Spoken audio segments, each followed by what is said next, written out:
গ্রীষ্মকালীন উৎসবের অংশ হিসেবে ১৩ থেকে ১৬ জুন ৪ দিন কানাডায় হয়ে গেল মিউজিক ফেস্টিভ্যাল।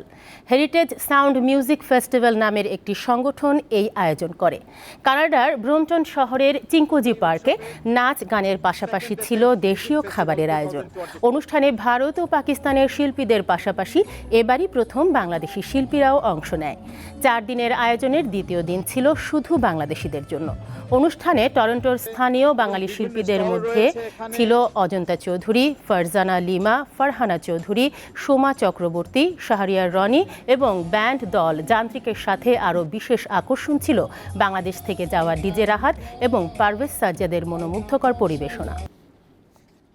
4 দিন ব্যাপী এই উৎসবের সেকেন্ড ডেতে সাউথ এশিয়ান ফেস্টিভ্যাল যেটা হয় ব্র্যাম্পটনে, which is about 60 kilometre from downtown. আমি আরো ইস্টিকা আসছি, 70 কিলোমিটার ড্রাইভ করে এসেছি আমরা এই অনুষ্ঠানে। এবং আমার অনুষ্ঠানটা দেখে আজকে যে বিশেষত্ব হলো সারাটা দিন বাংলা অনুষ্ঠান হচ্ছে এবং এখানে প্রচুর লোক এসছে।